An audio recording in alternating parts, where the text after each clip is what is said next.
Good day, Mr. Monson Lane. Thank you so much for participating in our South Intensive Transition, African American, African Native American, Latino, Holocaust, and Gender Studies, Volume 2. I'm going to let you have the floor as you discuss what is Fort Morse, the upcomings, the bringings, current, present, and now.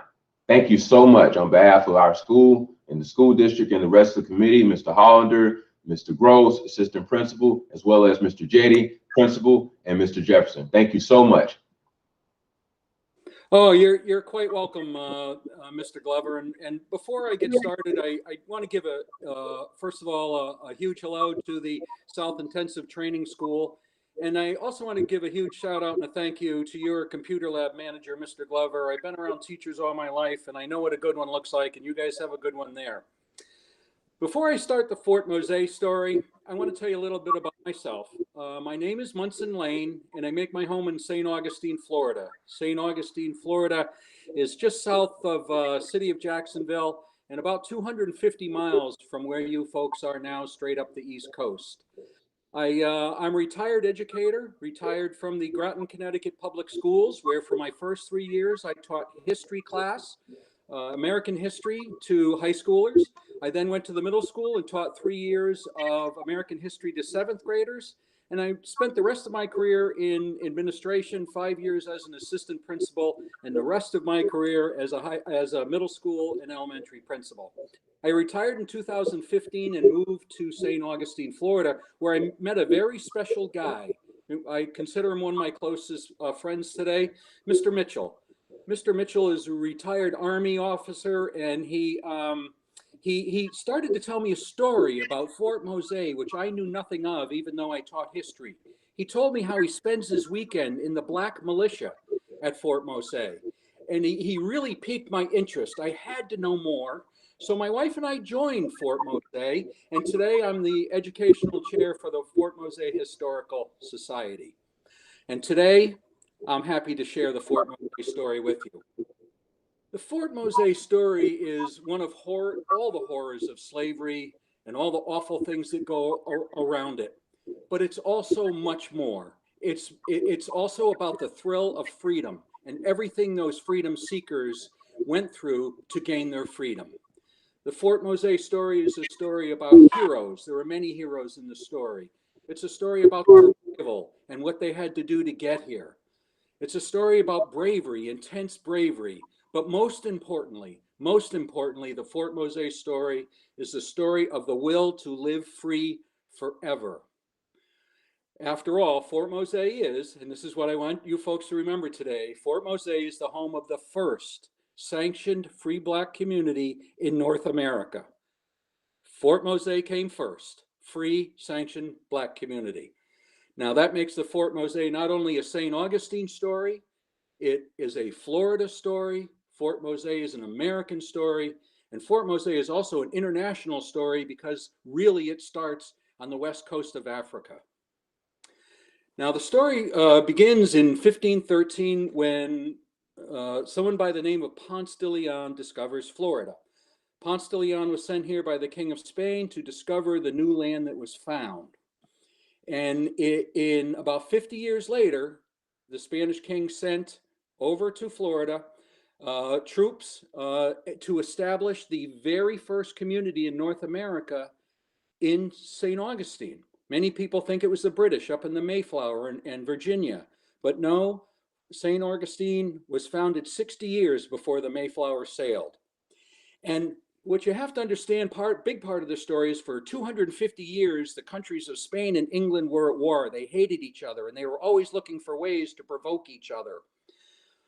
There were two systems of slavery that were established, the Spanish and the English, and I'll talk a little bit more about that later. One thing the Spanish did to try and provoke the English colonies, remember the English colonies were just above Florida, starting in Georgia and extending all the way up to Maine. And then there was the Spanish colony of Florida. Again, those countries in Europe don't like each other at this time very much. So in 1686, the Spaniards said, and they proclaimed, any slave that leaves the English colonies and comes to St. Augustine will forever be free. Now, it took a while, but word began to spread throughout the colonies. Freedom. Freedom is to the south. Many people think the Underground Railroad went north. It did, but the very first one went north to south. And as word spread, the Africans began to make their plans. They made their plans to escape for the freedom. And it was over a little over a year later that the first freedom seekers arrived in St. Augustine. 8 brave men, 2 brave women, and a child between 1 and 3 years old are recorded as the first arrivals in St. Augustine to gain their freedom. Over the next 50 or so years, 100 escaped slaves arrived in St. Augustine. So many that it was time for them to establish their own town just north of St. Augustine. And the name of that town was Garcia Real de Santa Teresa de Mose, better known today as Fort Mose. So why did they come? The Spanish still held slavery in St. Augustine, but I want to make a distinction between Spanish slavery and the English method of slavery. They were very different. Spanish slaves were allowed to marry. They were allowed to earn their own money. With that money, they could buy their freedom. Very important. Most importantly, Spanish slaves could sue their owners in court for cruelty. That was a huge difference. All of these are hugely different, where none of that applied to slavery in the British colonies. So they came. They came to Fort Mose, risking tremendously in order to get here. They made many sacrifices. Most of the Africans came from plantations in Georgia and South Carolina. There is documented cases of them coming all the way from Charleston, South Carolina. Now that is as far away from St. Augustine as you folks are from me today, 250 miles. And there's no cars, there's no trains, there's no houses, there's not even a path to get there. And so they came and they went through just horrific things to get here. For instance, starting with escaping. If they were caught, many were tortured or killed. On the way here, they had to travel 250 miles through swamps filled with hungry alligators, and also with mosquitoes to give them diseases. Also along the way, the freedom seekers encountered bounty hunters sent there by the owners in the British colonies. The bounty hunters were out there for one reason: to return them north. They also met North American Native Indians. Many of them were there to help them find the way. Some of them were not. They were not all friendly, and some of them died at the hands of the Indians as well. Many, many, many died en route here. Upon arrival, the Spanish king decreed that they only had to do 3 things for their freedom. They had to become Catholic. They had to serve in the militia. That was a great thing. Many wanted to serve in the militia, and that's what my friend Mr. Mitchell does today. And lastly, they had to pledge loyalty to the King of Spain. But most of all, it meant freedom.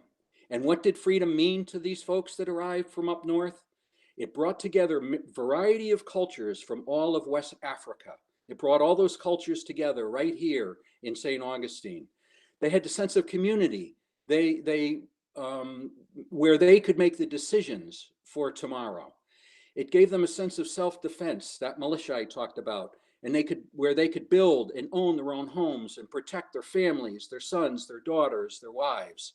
They could learn and practice a trade.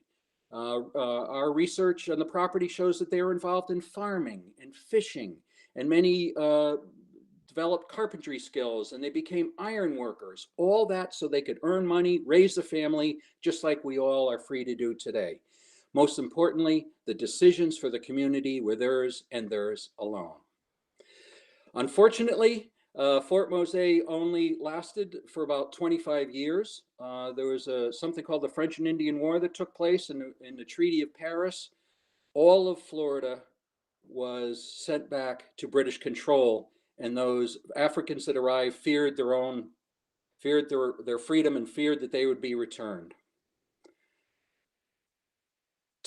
The Fort Mose story is a story of freedom. It's a story of freedom denied to those that were ripped from their homes in Africa and sent in chains and horrendous conditions to the New World. But more importantly, for some, it's the story of reclaimed freedom, something that is recognized today as a human right for all of us. I want to thank you for allowing me to present the Fort Mose story. I very hope that there was much gained from my story. I also want to thank some others. I want to thank the entire South Intensive Transition School for inviting me to come and speak to you and share the story. I want to thank the principal, Mr. Judy, and assistant principal, Mr. Goss. Especially thank computer lab manager, Mr. Glover, and I also thank the entire faculty. I'm looking forward to returning next year at Fort Mose, and thank you again, and have a great day. Thank you so much, Mr. Monson. That was the principal actually calling there. Let me call him back to see if he's able to just log in real quick so you can meet him, okay? Sure, absolutely.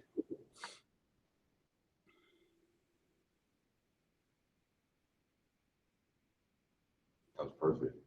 Yeah, it was awesome. Really, really well done. Oh, thank you. Much appreciated.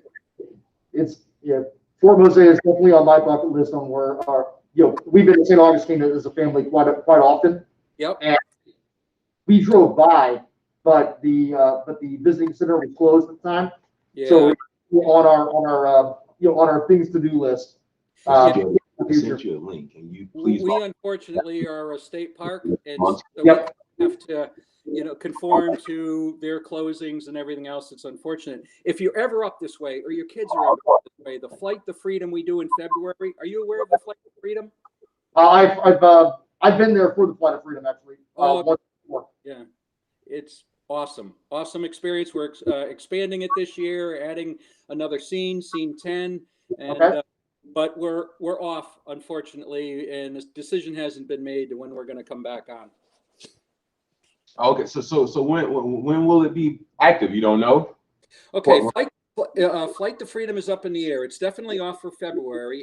We were looking at a May start, but right now the leadership of the Historical Society is thinking of probably, because all our schools up here cannot go on field trips. The St. Johns County and Duval schools are not allowed to go. That's today. That could change tomorrow. So I don't know if May is going to be a go or no go. That decision will be made by the end of the month. Okay. And all this information can be found on the site? Yeah, we'll make sure we get that all on the site. And if you folks want to come up, give me a jingle and I'll definitely get you in the queue and get you in there. Yeah, we want to come up. That would be awesome. Let me ask you this as well. I'm a Freemason. I was wondering, is there any research that dates back? Were there any Masonic lodges there? I know there's Masonic lodges in the area, but I don't know the dates of their origin. Can you find out for me? Because I would love to put our Grand Master in contact with you, and we do another one just in retrospect to that, because we just did something in reference to Brother July Perry up in the Orlando area. Yeah. It was similar to a Rosewood situation. And this is like phenomenal. And I'm quite sure with a lot of things that went on, there had to be some type of, lodges in the area, with all the and all the structure that was in place. So I'm definitely eager to know of any of the our first Masonic lodges that may have been in the area, Yeah, sure. Man, there's a ton of structures that were still there from back in the day, even back to Fort Mose. And so let me take a look around and I'll send you what I can find. Thank you so much. No problem. It's been an honor and a pleasure. All blessings. You definitely reconnected me with parts of my family I never knew, Yeah. Awesome. Yeah, we're Cherokee, Seminole, as well as African Native American. So I could connect, and I've always known that a lot of slave ships came in via Florida, Savannah border, James Island, South Carolina. So you connected the dots for me. Hey, it's phenomenal. It's all who we are, isn't it? Yeah, and even in Alabama, there was a ship that was just found called the Clotilda, and we put it in our presentation as well. So now, if that ship, if it came to Alabama, it had to stop through Florida first. Yeah. Makes sense? Yeah. It's not hypothetically thinking, but just common sense, Yeah. Yeah, you know, and I have learned a lot moving down here from New England, and I have a large group of friends now at Fort Mose who are the founders of Fort Mose, and I love sitting around and having those discussions of their family origins and their families and when they came here and where in Africa they came here. It's an eye-opening experience, and I just love living in St. Augustine because of it. That's what's up, man. I love it. I can't wait to meet you personally, Mr. Munson. And I can't wait to, just go see my ancestral grounds. I'm overwhelmed. I got goosebumps. That's awesome. That now I feel good. Yeah, and really I owe a lot of thanks to my cousin. He's one that enlightened me on Fort Mose. His name's Corey. And Corey told me about this phenomenal place a couple months ago. And just recently, Corey drove from California to Florida to see me, and I didn't tell him what I was working on because I wanted to actually do this today. And I'm going to send him the link. Like, listen, you were right on the money, but you tapped into something way bigger than we all could imagine. Like you said, this is the first sanctioned city for African Americans, natives. Like, this is phenomenal. It's the one and only. In the country. In the world. This is phenomenal. Yeah. So you go ahead. I'm just going to say, I hope this all works for you. Ideally, I may not be the right person to deliver this message, but as I hope to expand the education department, I'm hoping we can bring some folks, of color to tell the story. We have plenty of folks now. Right now, I'm the only education. I am it. Well, you keep me in mind for future reference, because you're on our virtual field trip that me, Mr. Hollander, and some more colleagues. We coined the term virtual educational field trip. Yep. So this is one of them. So you just keep me abreast in any future. You want me to facilitate, educate. As you can see, I'm almost well-rounded now. Oh, you are. Your knowledge, but we got to get the message out, because this should be on 60 Minutes. This should be on Good Morning America. Without a doubt. Without a doubt. Straight up, man. So you keep up the phenomenal work that you're doing. Many blessings to you and your family and our whole Fort Mose family and ancestors. Thank you so much. Oh, I thank you, and you guys stay safe, and you keep working for kids. You're doing a fabulous job down there. We will. We appreciate that. And give us a good review. Whatever you think of today's virtual field trip presentation, you let us know. We love the feedback, okay? Okay. Do I send that to you? Yeah, just send an email out. I'll get it out because it's time for us to go pick up some students. All right. Hey, thanks, guys. Thank you very much. Take care. Nice to meet you. Bye-bye. Meet you.